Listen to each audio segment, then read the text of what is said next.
Hola, ¿cómo están? Buenos días. Estamos dando inicio a esta breve reflexión devocional que el Señor siempre nos comparte. Ahora en su casa, Reino de Dios Ministerios, soy su hermano en Cristo, hijo de Dios primero, por supuesto. Jorge Macías Benítez, el pastor Jorge Macías Benítez, dándoles la bienvenida aquí en nuestro muro en Facebook, el muro del pastor PS Jorge Macías Benítez. La reflexión devocional de diezmos y ofrendas esta mañana, que lleva por título La influencia de la iglesia en el mundo, y está fundamentado en un artículo que me llamó mucho la atención. No es nuevo este artículo tiene aproximadamente 5 años, unos 5 años de haber salido a luz durante el año 2014, y el autor es un hermano en Cristo que se llama César Custodio. Y fue publicado en un muy reconocido diario que habla de este tipo de asuntos, que se llama Prensa Libre, y publicó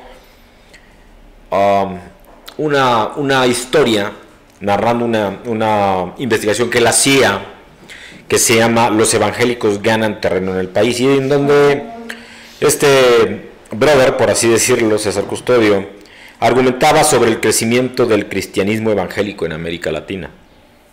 La pugna, la pelea, no puedo decir que hoy sea menor, aunque creo que ha evolucionado de alguna manera. Una pugna, una contraste al menos, una disputa existente entre protestantes, evangélicos y católicos.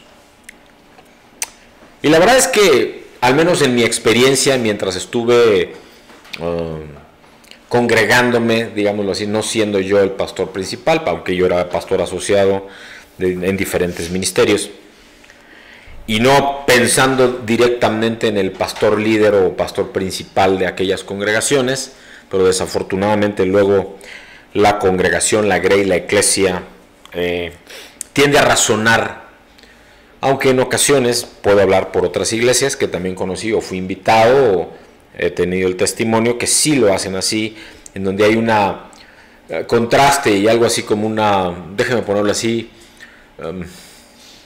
persecución, satanización, si me permiten el vocablo, solo para tratar de dejarlo muy claro, al respecto de quienes se congregan en las iglesias católicas. Es un fenómeno que se repite en la mayoría de los países de América Latina, y en el cual se presentan argumentos tanto de los evangélicos protestantes, entre los cuales por supuesto estamos nosotros. Y cuando hablo de protestantes, y así es el adjetivo calificativo surgido desde el tiempo de la Reforma con Martín Lutero, que sigo profundizando, por cierto, en esta tremenda biografía por enésima vez en este libro, Los Generales de Dios, y otras fuentes, por supuesto. Hay muchos argumentos entre protestantes, evangélicos, y menos de los católicos, les diría yo. Yo no escucho mucho que la gente católica persiga a los cristianos. Y déjenme decir esto, tristemente los cristianos nos perseguimos a nosotros mismos solitos, ¿no? Unos con otros entre denominaciones, para ver quién tiene la sana doctrina y la razón. Algo a mí que siempre me ha asombrado y que tomo también de hay una, digamos, confirmación o hay una aseveración que quiero aquí compartir, es la importancia que muchos le dan a esta clase de estudios. Sobre todo cuando los números no reflejan en la mayoría de las sociedades latinoamericanas una influencia real de parte de aquellos que somos miembros del cuerpo de Cristo, de la que debiera de ser la eclesia, la asamblea, así se llama, es la traducción en el original. Por lo tanto, es necesario que examinemos si estamos cumpliendo el papel que tenemos aquellos que se supone somos parte de esa luz, el pan y la sal.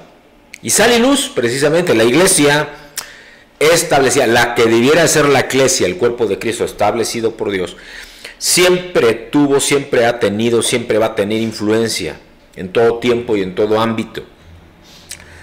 Esto es lo que nos dice nuestro Señor en Mateo, en el capítulo 5, versículos 13 y hasta el 16. Ustedes son la sal de la tierra, pero si la sal se ha vuelto insípida, ¿con qué se hará salada otra vez? Ya no sirve para nada, sino para ser echada fuera y pisoteada por los hombres.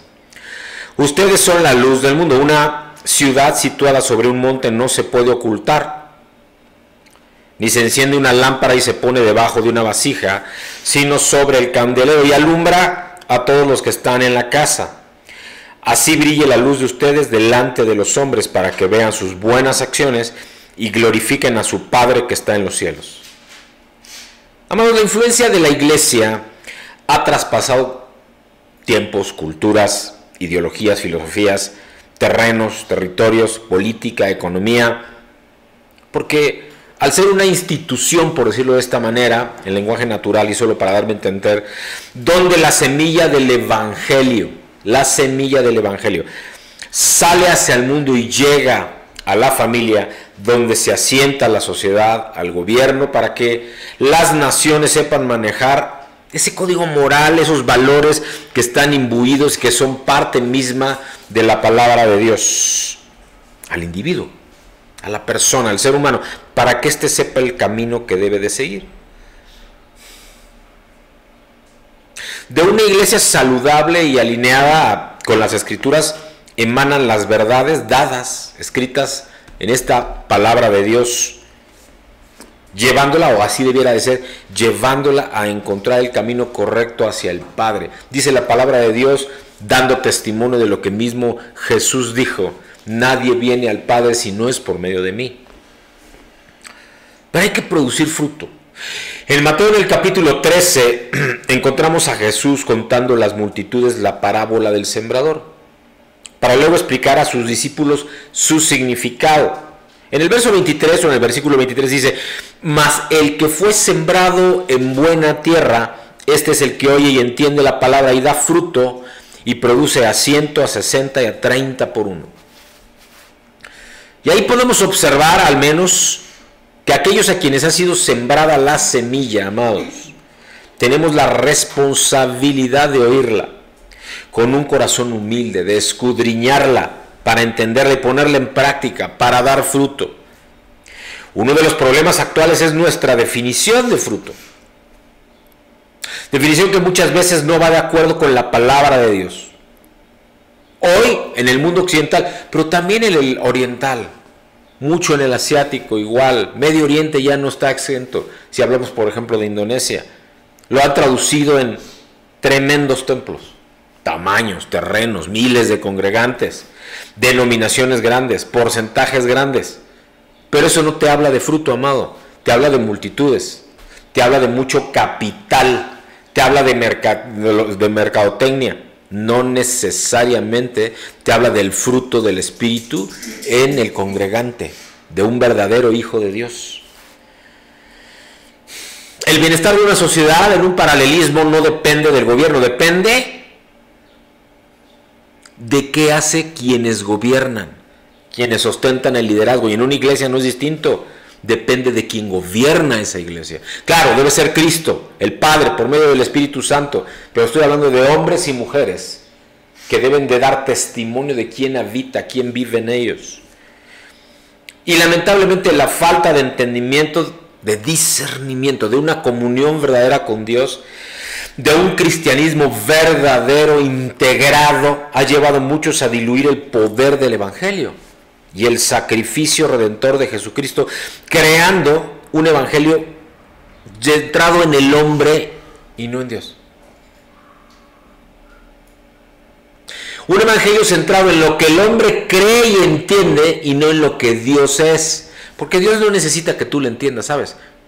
Dios lo único que quiere es que le creas. Un evangelio hoy lleno de retos, de responsabilidades que nos empujan a ser parte de un cambio real en la sociedad en donde vivimos. ¿Quién verdaderamente está predicando?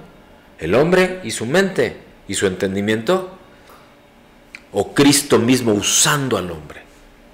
Es una pregunta que tenemos que hacernos. La gran comisión que nos da Jesucristo en Mateo, en el capítulo 28, de versículos 19 al 20, dice que debe ser más que un adorno que decore las paredes de nuestras iglesias. Él: id y haced discípulos a las naciones, enseñándoles. Nos debe de llevar a escudriñar. Primero, claro, a tener una relación personal e íntima con el Dios vivo, el único. Pero entonces escudriñar lo que en esa intimidad Él nos hable por medio de su palabra. La gracia inmerecida que recibimos nos debe hacer ir a buscar a los que nadie está buscando.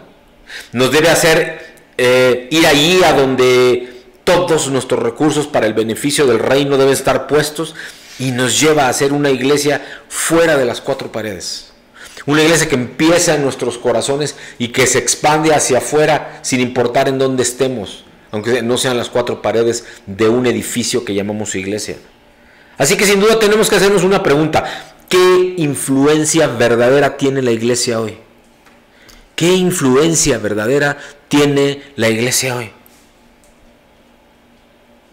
¿Qué influencia tenemos aquellos cristianos que profesamos la fe en Cristo como Señor y Salvador personal? ¿Qué tipo de cristianismo estamos representando? Y estas preguntas van más allá de números, de emociones, de deseos. Ojalá fueran anhelos y no solo deseos. Nos ayudan a enfocarnos en nuestras responsabilidades y sobre todo nos ayudan a enfocar el procurar entender la voluntad de Dios de acuerdo a las Escrituras. Y hasta hacerlo personal, que es lo que yo te invito a hacer. ¿Qué influencia tienes tú como cristiano, como hijo de Dios, en el pedazo de mundo que te toque, en las esferas de influencia en donde el Señor te ha puesto y te ha puesto a vivir? ¿Cómo está tu iglesia, en donde tú participas, donde tú te congregas, tu propia casa? Porque tú, padre de familia, eres pastor de esa pequeña parte de la iglesia de Cristo. Y todos aquellos que por gracia formamos ese cuerpo de Cristo, tenemos la responsabilidad de que la iglesia cree, engendre, conciba fe, esperanza, amor. Hoy vivimos en medio de crisis y crisis y crisis. No hay más que ver las noticias a nivel mundial. Crisis de valores. Y es una grande oportunidad, una grandísima oportunidad de la iglesia, del cuerpo de Cristo, que sin cambiar aquello para lo que ha sido creada, debe seguir influyendo significativamente, efectivamente. Que el Creador viene. Hay muchas señales del inicio del fin de los tiempos. Y dije del inicio del fin de los tiempos. ¿Cuánto llevará ese proceso? Solo Él lo sabe. Pero debemos seguir trabajando para crear oportunidades en este mundo y que la gente sepa, conozca, en una relación íntima y personal, invitándoles a que reciban e inviten a Cristo a su corazón como su Señor y su Salvador personal. Vamos a entregarle este devocional que no fue breve, de diezmos y ofrendas a nuestro Señor. Padre, te damos gracias, Padre mío, y te pedimos, Padre, que tú tomes, Señor, de lo que tú mismo nos has dado, Señor, y que te entregamos para que tú siembres, Señor, y volvamos a cosechar, pero multiplicando al 100, al 70, al 30 por uno. Dice tu palabra, y yo digo aún más, Señor, porque tú eres el Dios, eres mi Dios, Dios de lo imposible y lo sobrenatural. En el nombre de Jesús. Nos vemos en unos cuantos minutos en nuestra asamblea, en nuestra reunión y en una administración poderosa del Señor. Dios les bendice.